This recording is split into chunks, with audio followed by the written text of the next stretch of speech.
जय हिंद जय भारत। दोस्तों मैं मनोज सिंह और आपको आज मैं टीओडी के बारे में जो सारी चीजें हैं, कंफ्यूज बार बार लड़के हो रहे हैं कि सर टीओडी तो बहुत बड़ा बवाल हो चुका है। कोई बवाल नहीं दोस्तों, टीओडी आज की डेट में कोई बवाल नहीं है, उसको आप लोग बवाल ले रहे हो और इससे ज्यादा है न्यूज चैनल वालों ने आप लोगों को बवाल करवा दिया है। इन सारे तथ्यों को छोड़कर एक पॉजिटिव वे पर आइए आप लोग और मैं बताता हूं कि टीओडी के दौरान जो 4 साल की नौकरी है वो 16 साल और 20 साल 25 साल में कैसे कन्वर्ट होगा। इसके लिए आपको बहुत चीजें नहीं सोचना है, बहुत नॉर्मल वे पे सोचना है, नॉर्मल काम करना है। पहली चीजें, जब आप 4 साल के लिए आपका सिलेक्शन होता है तो सबसे बड़ी बात है कि जो आपका 4 साल से 17 साल का जो सफर रहेगा वो कैसे आसानी से हो जाएगा और क्या क्या लिया जाएगा उसमें। आप लोगों को सबसे पहले नौकरी लगते ही डिसिप्लिन, पहला मुद्दा रहेगा डिसिप्लिन। जो मैं एकेडमी में आते ही सबसे पहले यही बताता हूं कि आप कम पढ़िए कम दौड़िए चलेगा, लेकिन सबसे पहले अपने आप को मेंटेन करिए डिसिप्लिन के अंदर। डिसिप्लिन में मेंटेन होते हैं तो आप ऑलरेडी सब कुछ आपका ठीक हो जाता है। अगर आपका डिसिप्लिन अच्छा है, बात व्यवहार अच्छा है, बिहेव अच्छा है, गलत काम नहीं कर रहे हैं, नशा पत्ती नहीं कर रहे हैं, तो सबसे पिन पॉइंट बोनस पॉइंट आपके आगे बढ़ने के लिए, नौकरी 16 साल 20 साल 25 साल करने के लिए सबसे पहला मुद्दा आपका डिसिप्लिन होगा। दूसरा मुद्दा होगा आपका फिजिकली टेस्ट। फिजिकली टेस्ट के अंदर बीपीईटी, इंडियन आर्मी के अंदर ये एक ऐसा टेस्ट है जो कि हर महीने, हर 3 महीने, 1 महीने 2 महीने पे कराया जाता है। इसका फुल फॉर्म होता है बीपीईटी, बैटल फिजिकल एफिशिएंसी टेस्ट, इसका नाम है, इसका फुल फॉर्म है। और इसमें आपको कहीं ना कहीं राइफल के साथ दौड़ना पड़ता है। इसकी 2-3 क्राइटेरिया होती है, एक्सीलेंट होता है, गुड होता है और सेट होता है। दोस्तों डिसिप्लिन के बाद कोशिश करना है कि फिजिकली फिट रहने के लिए बीपीटी के अंदर आपको एक्सीलेंट वाला खाना चॉइस करना है। उसके बाद अगर एक्सीलेंट का खाना चॉइस नहीं करते हैं तो कम से कम आपको गुड वाले खाने में हमेशा बने रहना है, क्योंकि यही चीजें आपके 4 साल की नौकरी में जो चीजें रहेंगी, यही छोटी छोटी चीजें वहां छांटी जाएंगी कि इनका परफॉर्मेंस क्या रहा है, क्या ये बीपीटी के अंदर सेट रहे हैं, क्या डिसिप्लिन के अंदर गाली गलौज करते थे, ड्यूटी दिया जाता था ड्यूटी नहीं करते थे। यही चीजें छोटी छोटी आपसे वहां पे मांगी जाएगी, यही आपकी नौकरी को 4 साल और 16 साल डिवाइड करेंगे। तीसरा चीज है red entry black entry. Red entry आपकी जो होती है आपके बिहेव के ऊपर होती है। अगर आप कुछ गलत काम करते हैं तो आपको रेड एंट्री दे दिया जाता है, जिससे आपका कागज खराब हो जाता है। और ऑलरेडी रेड एंट्री एक ऐसा पॉइंट है जो कि आपकी नौकरी को नीचे की तरफ दबा देता है, प्रमोट नहीं होने देता है। सबको पता चल जाता है, अधिकारियों को, जो अधिकारी प्रेजेंट में है वो, जो अधिकारी नहीं है, नया अधिकारी भी आता है तो आपके इस कागज से पता कर लेता है कि आप कहीं न कहीं डिफॉल्टर आदमी हैं। इंडियन आर्मी के अंदर डिफॉल्टर आदमी की जरूरत नहीं है दोस्तों। तीसरा पॉइंट ये है।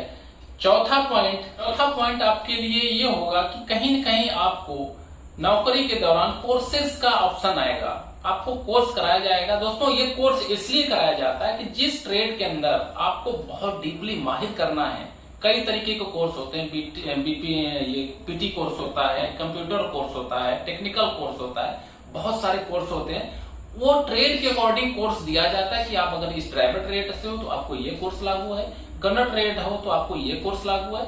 इस हिसाब से आप करने के लिए अपने सेंटर में वगैरह जहां भी आपका वो पॉइंट होता है वहां पे आपको भेजा जाता है। उस कोर्स के दौरान भी आपको ग्रेडिंग लेना पड़ता है और वो ग्रेडिंग कहीं न कहीं आज अगर शॉर्ट सर्विस के लिए, छोटे सर्विस के लिए ये बातें होती हैं तो भी होने जा रही हैं। इससे पहले अगर हमारी नौकरी 17 साल 25 साल होती है तो भी ये कोर्सों का ग्रेड बना रहता था। कोर्सों के अंदर अच्छा ग्रेड लाना ये आपका काम है। अगर आप अच्छा ग्रेड ला रहे हैं, उसमें भी अल्फा ब्रावो चार्ली करके आपका ग्रेड होगा, अल्फा ग्रेड है, उधर आप एक्सीलेंट बीपीटी में। तो ये सारी चीजें जिस लेवल पे आप ऊपर लेवल पे काम करते हैं तो आपका जो एसीआर होता है, जो आपका परफॉर्मेंस होता है वो हाई लेवल का रहता है। आपको बाहर निकालना बहुत मुश्किल हो जाएगा अधिकारियों के लिए, यही चीज है। इसके अलावा आपका जो होता है 5वां पॉइंट होता है दोस्तों, आपको किसी न किसी काम के लिए इंडियन आर्मी बाहर भेजती है। कभी हो सकता है आप बनारस के रहने वाले, हो सकता है आपको दिल्ली भेज दें कुछ सामान कलेक्शन के लिए, कहीं आपको जम्मू भेज देंगे, कहीं आपको हैदराबाद भेज देंगे। तो इस तरीके से आवागमन इंडियन आर्मी के अंदर लगा रहता है। उसमें क्या होता है, कोई न कोई ऐसा डॉक्यूमेंट होता है, कोई न कोई कलेक्शन होता है जिसके लिए आपको आपके यूनिट के लोग भेजते हैं, तो वहां से भी आप अपने यूनिट से जाकर दूसरी यूनिट में आप शिफ्ट होते हैं। तो अब यूनिट चेंज हो जाने के बाद आपका बिहेव, आप 1 महीने के लिए जाते हैं, कोई कलेक्शन के लिए जाते हैं, जिस काम के लिए आप जाते हैं उस काम को क्या वहां टरकाते हैं, 1 महीने की चीजों को क्या 5 महीने में कन्वर्ट करते हैं, ऐसी चीजें, क्या वहां का आपका डिसिप्लिन ठीक है, झगड़ा वगड़ा तो नहीं कर लेते हैं, जो काम के लिए आपको भेजा गया है वो सही काम कर रहे हैं या वो टरका कर आ रहे हैं, इन सभी चीजों को ध्यान में रखा जाता है और इन्हीं चीजों से आपकी नौकरी डिसाइड होती है।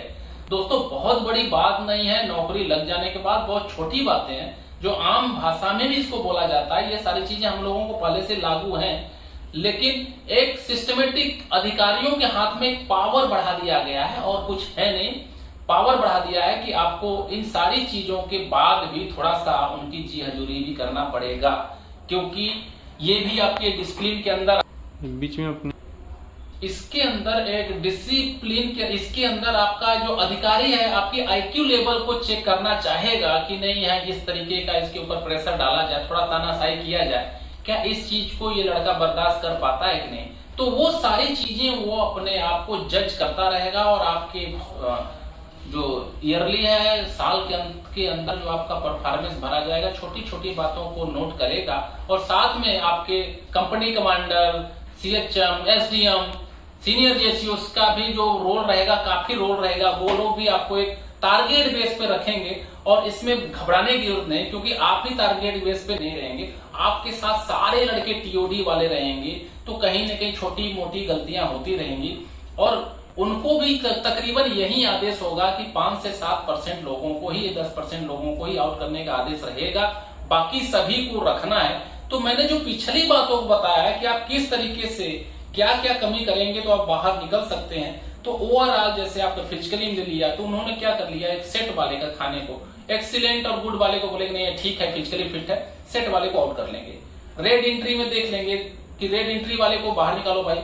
ऐसे ऐसे करके सारे तथ्यों को निकाल कर एक कॉलम बना लेंगे, उसमें परसेंटेज के हिसाब से आपको डिवाइड कर दें कि यार ये लड़का तो बिल्कुल ठीक नहीं है, ये ऐसा करता है, अनडिसिप्लिन है, उधर रनिंग में भी ठीक नहीं, तो वही लड़के को ये लोग 4 साल के बाद आउट करेंगे, अन्यथा सारे लड़के फाइनली सिग्नेचर हो जाएगा, आप 17 साल के लिए एलिजिबल हो जाएंगे, उसके बाद ये नौकरी से नहीं निकाल सकते आपको।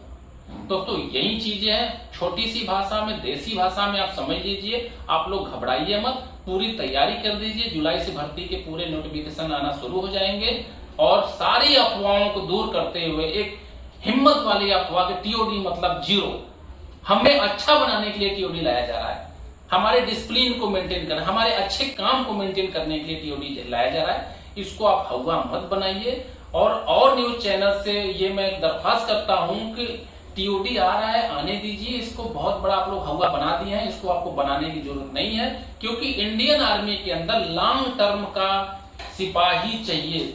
4 साल से इंडियन आर्मी का डॉक्यूमेंट पूरा नहीं हो पाएगा, आपका कोर्सेज पूरे नहीं होंगे, वो क्वालिफाई नहीं हो पाएगा, कुछ भी नहीं हो पाएगा। इंडियन आर्मी के सरकार की मजबूरी है कि टीओडी लगाकर भी सरकार को, पूरे सिपाहियों को लंबे टाइम तक के लिए नौकरी देना पड़ेगा। तो जो लड़के इंडियन आर्मी की तैयारी कर रहे हैं दोस्तों, एकदम जी जान से लगा लीजिए। और इसके बाद मैं आशा करता हूं दोस्त, जो मैंने आपको पिछला तथ्य बताया है, सारी चीजों को आप लोग सोच लिए हैं, समझ लिए हैं और आपको डरने की जरूरत नहीं है और इसी पे आप अमल करेंगे। और टीओडी से रिलेटेड आपको क्या जानकारी चाहिए, किस चीज से आपको डर लगता है और किस तरीके का वीडियो बनाना चाहिए। मैं वीडियो बनाना नहीं चाहता था, मैं बहुत ज्यादा वीडियो बनाता भी नहीं हूँ और कहीं न कहीं मेरे लड़के वो चीज है जो डीमोरल हो रहे थे, वो पीछे हट रहे थे, इसके लिए मुझे आगे आना पड़ा और हिम्मत देने की जरूरत है। फिलहाल में आपको क्या नहीं समझ में आ रहा है, टीओडी से लेकर और क्या प्रॉब्लम है, आप मुझे कमेंट कीजिए ताकि मैं आप तक सारी चीजें पहुंचाऊं।